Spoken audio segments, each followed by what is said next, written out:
본문 말씀은 아내와 남편에게라고 말씀을 합니다.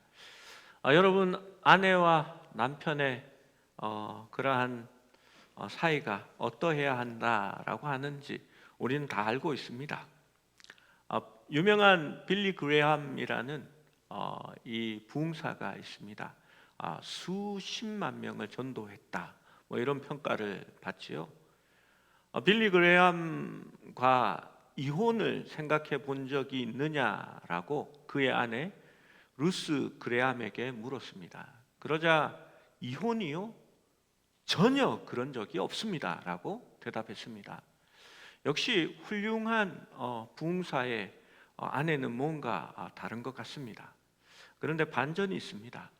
죽이고 싶을 때는 몇 번이나 있었습니다 라고 대답을 했답니다. 잘 때 조심해야 될 것 같습니다. 3장의 이 구절들은 남자와 여자의 지위에 대한 말씀도 아닙니다. 그리고 사실 그리스도인의 결혼에 관한 말씀도 아닙니다.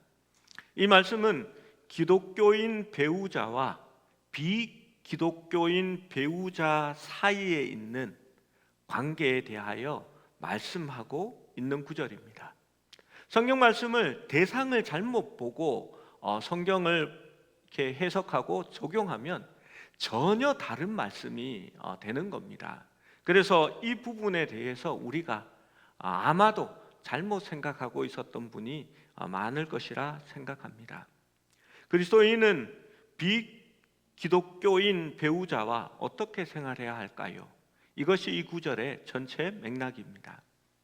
이 세상에서 옮겨졌다라는 의미에서 무엇보다도 자신이 속한 사회보다 자신이 우월하다라고 느낄 수도 있습니다.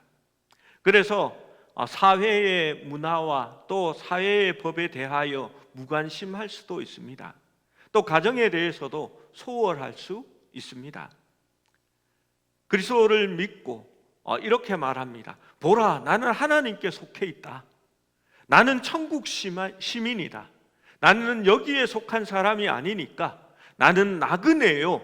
또 나의 집은 이 땅에 있는 것이 아니다라고 말하기 시작합니다. 그러더니 배우자의 말을 하찮게 여기고 가정에 대하여 관심도 없어집니다. 그리고 매일 나는 천국 시민이기 때문에 나는 교회에 가서 살아야 된다라고 말을 한다면 여러분, 가정이 어떻게 되겠습니까? 여러분, 이단 신천지를 보면 여러분 알 수 있습니다. 자기가 구원받은 숫자 14만 4천에 속하기 위해서 그들이 하는 성경 공부에 참석을 하고 또 그들이 정해준 루틴에 따라 움직이기 위하여 가정을 내팽개쳐 버립니다.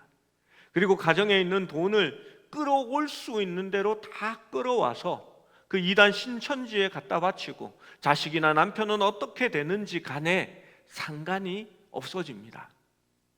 여러분, 그 남편이나 가족들이 나도 신천지에 가야 되겠다라고 생각하는 사람은 아무도 없습니다.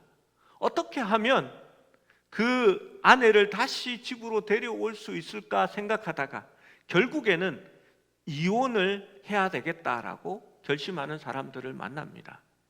그런데 이혼을 하려고 하면요, 그쪽에 이혼을 전담하는 법률 변호사들이 따로 있습니다. 그렇게 해서 얼마나 애를 먹이면서 이렇게 재산을 많이 뜯어오는 데에 집중하는지 모릅니다. 여러분, 만약 교회가 그렇게 한다고, 믿는 성도들이 그렇게 한다고 생각해 보십시오. 아무도 그리스도인들을 환영하지 않을 겁니다. 그렇다면 그리스도인 아내는 혹은 그리스도인 남편은 자신의 사명을 완수하기 위하여 구원받지 못한 배우자와 함께 어떻게 살아야 하는가, 그리고 그 임무는 무엇인가를 말하는 구절입니다. 물론 나의 믿지 않는 배우자를 그리스도께로 인도하고 또 모든 사회의 사람들이 예수 믿는다는 것이 이렇게 좋은 것이구나라는 것을 알게 해야 한다라고 말씀하는 겁니다. 성경은 먼저 아내에 대해서부터 시작합니다. 다른 것은 항상 남자부터 시작하더니 꼭 이런 거는 여자부터 시작한다라고 생각할 수도 있습니다. 그리고 이 7절의 말씀 가운데 여자에게만 6절에 관한 말씀을 하고 불공평하게 남자에게는 한 절만 이야기하고 있습니다. 사실 이건 균형이 좀 맞지 않는 것 같습니다. 하지만 거기에는 충분한 이유가 있습니다. 여러분, 이 당시 그리스 로마의 결혼에서 배우자 중 한 사람의 회심은 부부 사이에 심각한 문제를 일으킬 가능성이 많습니다. 먼저 여자가 믿게 된 경우에는 더 많은 문제가 생겨나기 때문에 이에 대해서 그렇게 많은 구절을 할애한 것이라 볼 수 있습니다. 먼저 믿게 되고 그리스도를 믿음으로 말미암아 또 남편에게 그 믿음을 인정받고 남편도 믿음에 이르게 하기 위해서는 많은 어려움을 견뎌야 했습니다. 이 시대의 사회상에서 여자들은 사교하는, 그러니까 친구를 따로 두지 않았습니다. 여자들의 모임이 따로 존재하지 않았다는 말입니다. 늘 집에 있었고 여자들이 따로 종교를 갖는 법도 없었습니다. 남편이 종교를 가지면 남편이 숭배하는 신을 여자는 받아들이는 것이 당연한 것으로 생각되었던 사회였습니다. 그러한 사회에서 남편과 다른 종교를, 그리스도를 받아들였다라는 것만으로도 참 어려운 상황에 빠져들어가게 되는 것입니다. 집안에 모든 좋지 않은 일들이 일어나면 다른 신을 믿는 저 여자 때문이라는 비난과 핍박을 받았을 것이고, 또 네 아내는 알지도 못하는 너만의 신을 이렇게 믿고 있다라는 이야기를 하면 아마도 남자의 부모들이나 친구들은 어이구 여자 하나도 간수 못하는 이 바보야 라는 비난과 조롱을 듣게 되었을 것입니다. 또 아내가 예배에 참석한다고 남편이 알지 못하는 다른 그리스도인들과 친교를 나누게 된다면 그것도 또한 가정의 문제가 될 수도 있는 것입니다. 그래서 베드로는 먼저 믿은 여인들에게 오늘 이렇게 말씀하고 있는 것입니다. 베드로는 남편의 말에 순종하라라고 지시합니다. 여러분, 남편이 교회 열심히 다니라고, 헌금도 많이 하라고, 예배 때는 빠지지 말라고 그렇게 얘기했을까요? 여러분, 반대적인 이야기를 했을 가능성이 훨씬 더 큽니다. 그럼에도 불구하고 아내들에게, 남편에게 순종하라라고 말하고 있는 것입니다. 베드로가 원하는 것은 남편이 원하는 대로 그리스도를 믿지 마라, 교회에 오지 마라, 이 얘기를 하는 게 아닙니다. 믿음을 지키기 위해서는 먼저 남편부터 변화시키기 위하여, 내 가정을 변화시키기 위하여 그것에 먼저 초점을 맞추라라는 겁니다. 믿지 않는 남편은 그리스도를 믿는 아내가 오히려 그리스 도덕 철학에, 그리고 다른 신을 따르는 사람들보다 더 순종적이고 가정을 더 잘 돌보고 마음의 온유함을 가지고 있다면 그리스도를 믿는 것을 굳이 반대할 필요가 없어질 것입니다.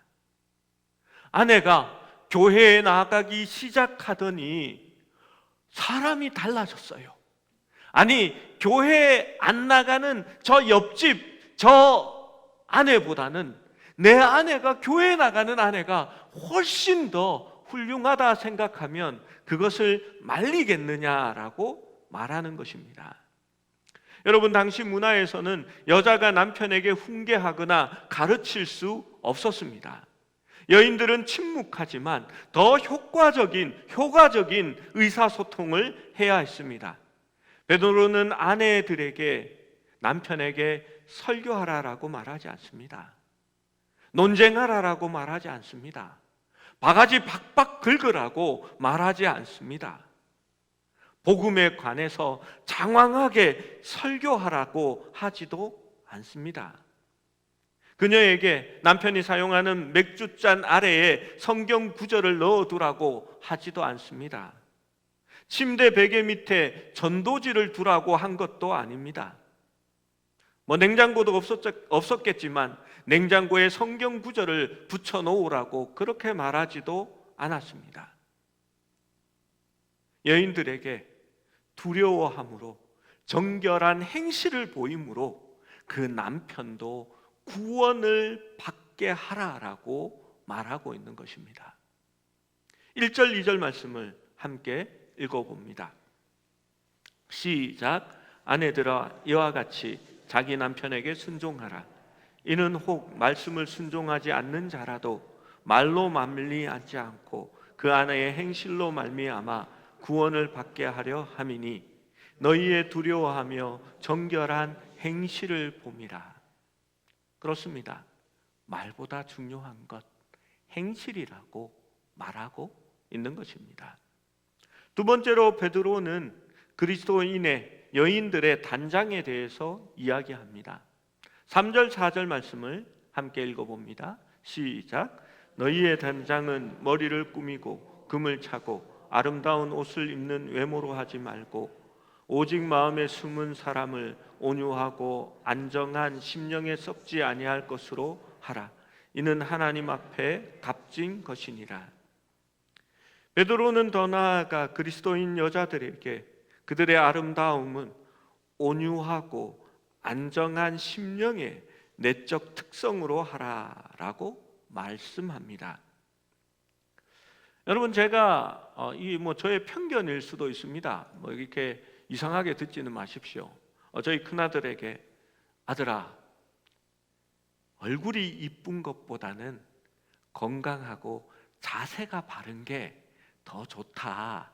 아빠가 살아보니까 이상하게 아빠가 지금껏 이렇게 보니까 그렇더라. 그런데 그것보다도 정말 더 이쁜 것은 마음이 이뻐야 진짜 아름다운 거다라고 그렇게 이야기해 줬습니다. 아들은 대꾸도 하지 않습니다. 머리를 꾸미고 금을 차고 아름다운 옷을 입는 외모로 하는 것도 좋습니다. 근데 그 외모가 있고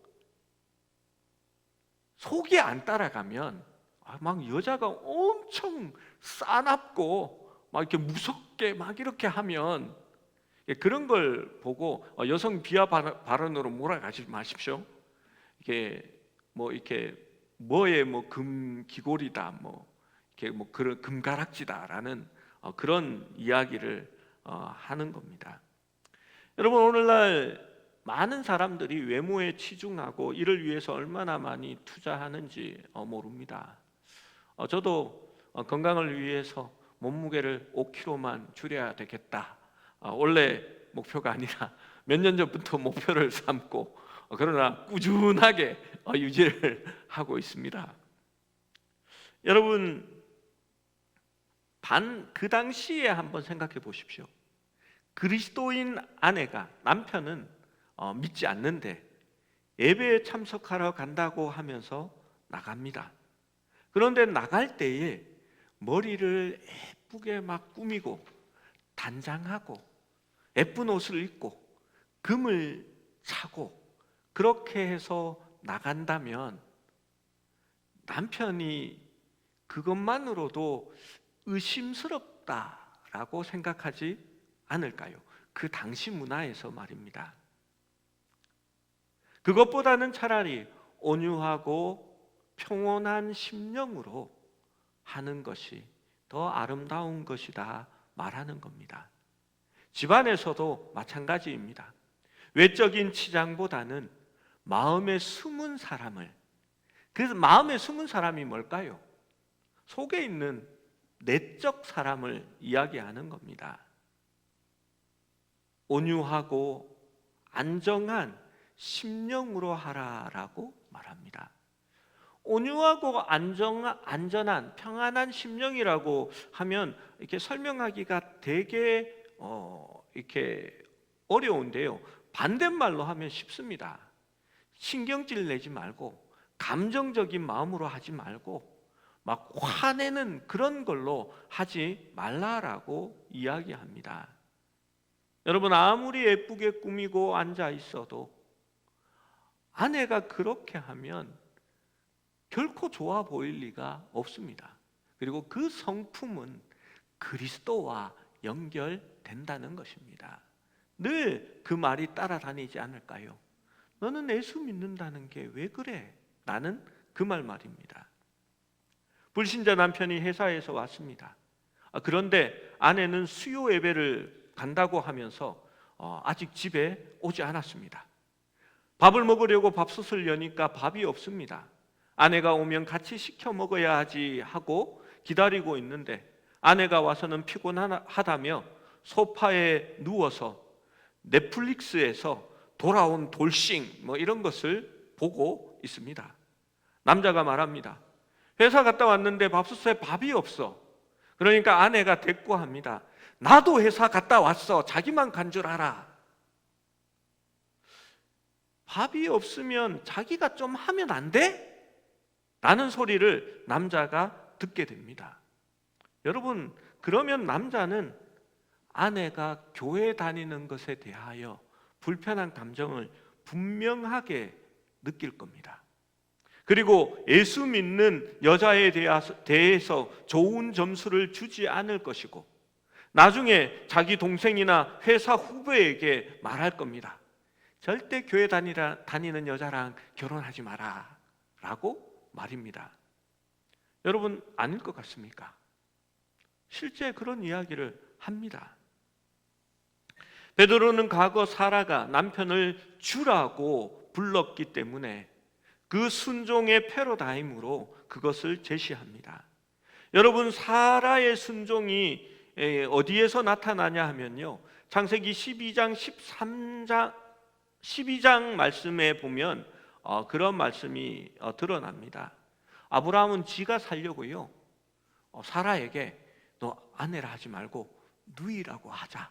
정말 배신감 느껴집니다. 그런데도 사라는 그것을 받아들이고 순종합니다. 베드로가 언급한 의미는 남편을 위해 기꺼이 고난을 받음으로 남편의 생명을 구하기로 한 사라의 헌신을 나타내는 반면에 아브라함의 행동은 말씀에 불순종하는 어리석은 남편의 모습을 보여줍니다. 그 당시 소아시아에 핍박받으며 흩어졌던 그리스도인 가정들은, 또 그리스도를 믿는 여자들은 옳은 일을 행하고 증오와 적대감을 초래하는 두려움에 굴복하지 않는 믿음을 보여야 했습니다. 하지만 믿지 않는 남자와 결혼한 그리스도인 여자들은 남편을 멸시하거나 배척하거나 적대시하는 것이 아니라 오히려 그리스도를 믿는 믿음 때문에 부당한 처우를 받음에도 불구하고 순종하여 남편과 가정을 바꾸고 복음화시키는 일을 성취하라고 베드로가 말하고 있는 것입니다. 드디어 7절이 왔습니다. 7절은 남자들에 대하여 이야기하는 말씀입니다. 물론 그 당시 지위가 남자들이 좀 달랐습니다. 그래서 한 절이고 그 내용도 이렇게 조금 다른 모습을 볼 수 있습니다.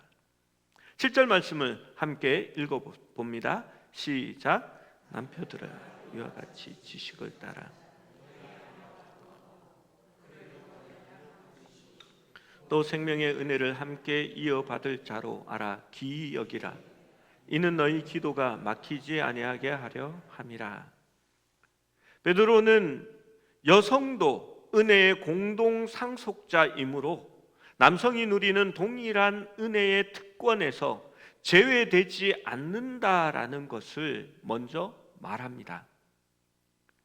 여러분, 이것은 여성이 열등하다는 일반적인 그리스 로마인의 태도와는 완전히 다른 모습입니다. 아내가 생명의 은혜로운 공동 상속자라고 말하는 겁니다.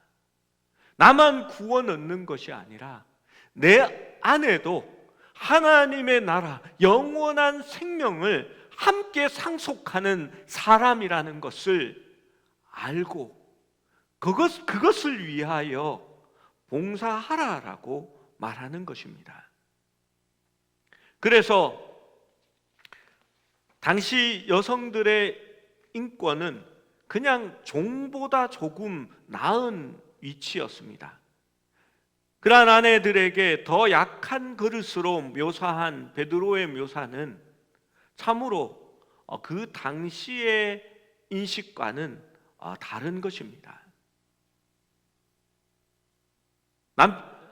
믿는 남편들은 믿지 않는 아내들에게 그리스도 안에서 공동 상속자가 될 것을 인정하고 존중하며 귀하게 여기라라고 말하는 것입니다. 여인들이 교회에 나오기는 이런 경우에는 훨씬 더 쉬웠을 것입니다. 왜냐하면 당시 문화가 남편이 믿는 종교를 여자가 따라와야 되었었고, 남자는 가부장적이고 자기 마음대로 할 수 있는 그런 폭군과 같은 존재였는데 달라진 것입니다. 이것은 솔직히 그 문화에서는 혁명적인 일이 될 것입니다. 남편이 기독교인이 된 다음 갑자기 아내를 무시하지 않고 귀하게 여기고 사람이 달라지면 그리스도에 대해서 아무 생각이 없던 아내도 교회에 가더니 우리 남편이 달라졌어요 라고 할 것입니다. 그리고 남편이 그리스도를 믿는 것이 좋을 것이며 교회에 다니는 남편을 둔 여인들은 부러움을 받을 것입니다. 자기 남편이 교회에 다녀 좋겠다라는 소리를 듣게 되는 겁니다. 그리고 베드로의 주요 관심사 중 하나는 그리스도인의 행동이 불신자들 사이에서 특별히 그들의 가정에서 좋은 향기와 편지가 되게 하는 것입니다.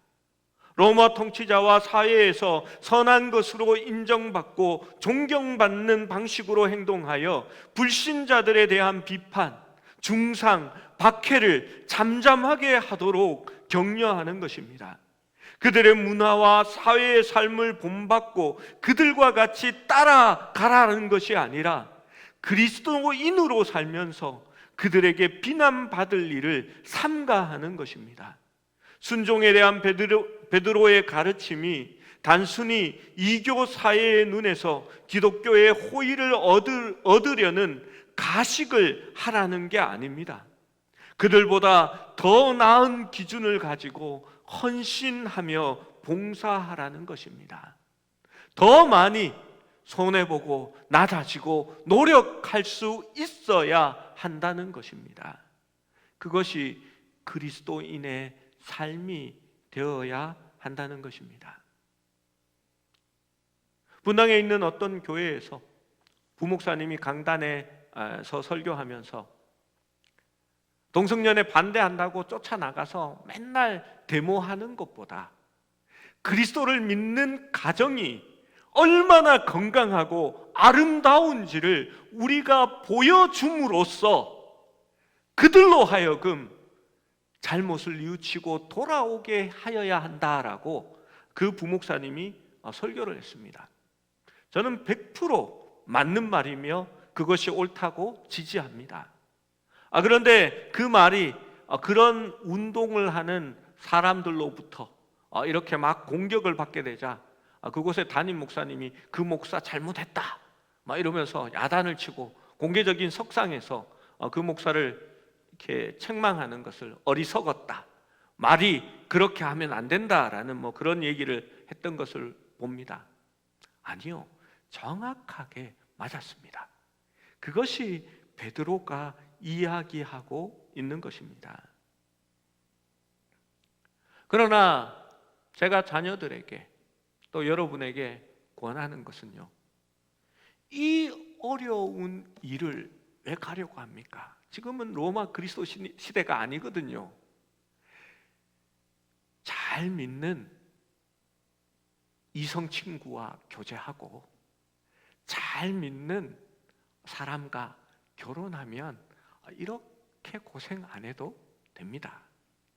그래서 제가 저희 이렇게 아이에게 뭐 이상한 동호회 그런 서클 들어가지 말고 기독 학생에 들어가서 신앙 좋은 예쁜 이렇게 자매 만나서 이렇게 연애나 하는 게 어떠냐라고 얘기를 했더니 저희 막내딸이 아빠는 전 근대적인 이상한 생각을 가지고 있어. 뭐 이렇게 얘기를 제가 그 얘기를 들었습니다. 라떼는 인간에서 이제는 정근대까지 올라가고 말았습니다.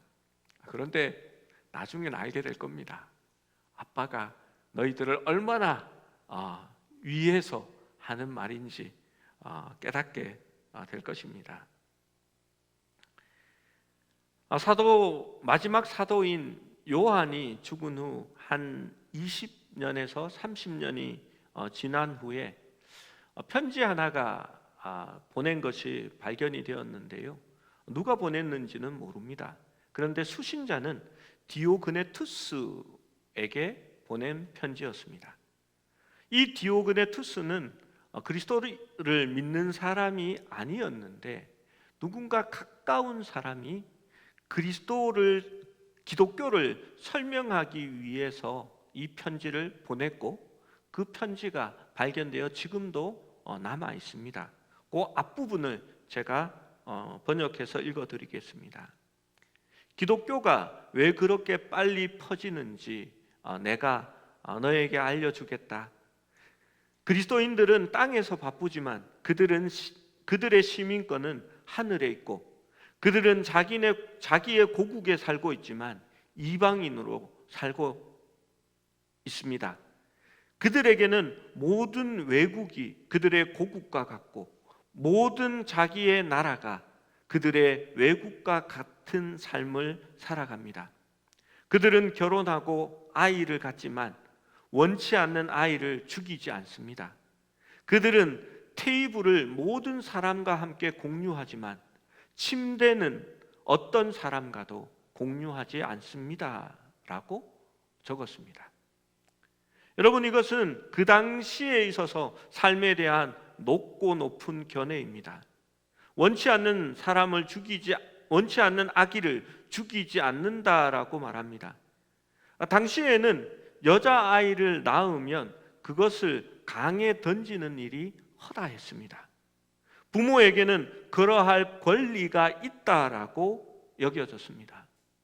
노예 역시 소모품이었습니다. 원한다면 주인은 노예를 죽일 수도 있었습니다. 그러나 그리스도인들은 모든 생명이 절대로 침해할 수 없는 하나님께서 주신 귀중한 것으로 여겼습니다. 가정에 있어서 특별히 그들은 성에 관해서도 남다른 견해를 가지고 있었습니다.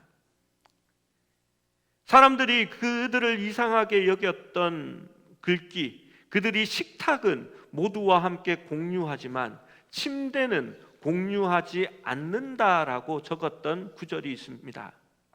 로마 시대에는 성에 대한 욕구가 식욕과 같다라고 생각했습니다. 배고프면 먹었듯이 그들이 섹시하다고 느끼고 성욕이 일어나면 그렇게 했습니다. 그런데 기독교인들은 완전히 급진적인 성윤리를 가지고 왔습니다. 그들은 성은 배우자에게만 해당되고 나는 완전하고 배타적이며 영구적으로 당신에게 속한 것이라는 것을 고백하고 인정하는 하나님의 방법으로 여겼습니다. 이는 완전하고 배타적이며 영구적인 헌신을 기념하며 다짐하는 행위였습니다. 결국 로마는 그리스도를 믿는 사람에 의하여 정복당하게 됩니다. 그 이유는 그들이 달랐고 다른 삶을 살았기 때문입니다. 그 로마를 향하여서 바울이 편지를 쓸 때에 그 편지 말미에 바울은 이렇게 기록합니다. 그러므로 형제들아, 내가 하나님의 모든 자비하심으로 너희를 권하노니 너희 몸을 하나님이 기뻐하시는 거룩한 산 제사로 드리라. 이는 너희가 드릴 영적 예배니라. 너희는 이 세대를 본받지 말고 오직 마음을 새롭게 함으로 변화를 받아 하나님의 선하시고 기뻐하시고 온전하신 뜻이 무엇인지를 분별하라라고 말합니다. 여러분, 우리가 사는 사회가 이제 그리스 로마 시대와 비슷한 시대가 되었습니다. 그 문화와 사회가 그렇게 타락해 갑니다. 그렇지만 하나님을 믿는 우리가 이 세대를 본받지 말고 힘들고 어려운 삶이지만 자신을 거룩한 산 제사로 드리는 그러한 삶 자체가 될 수 있다면 그것이 바로 하나님이 기뻐 받으시는 영적 예배가 되는 것이다 라고 바울은 말했던 것입니다. 여러분, 우리가 드리는 예배는 이 예배 시간에 여기 앉아 드리는 예배뿐만이 아닙니다. 가정에 나가서 믿지 않는 남편과 믿지 않는 아내에게 우리가 하나님께 드리는 산제물이 되어야 한다는 것입니다. 세상을 살아가면서 회사 안에 있는 나의 동료들과 또 내가 자주 만나는 그들에게 그리스도의 영광과 복음의 전파를 위하여 나를 산제물로 드릴 수 있을 때에 그것이 하나님이 기뻐 받으시는 온전한 예배가 된다라고 말하는 것입니다. 우리 모두 그러한 삶의 예배를 드릴 수 있는 그러한 삶을 살아갈 수 있기를 축원합니다.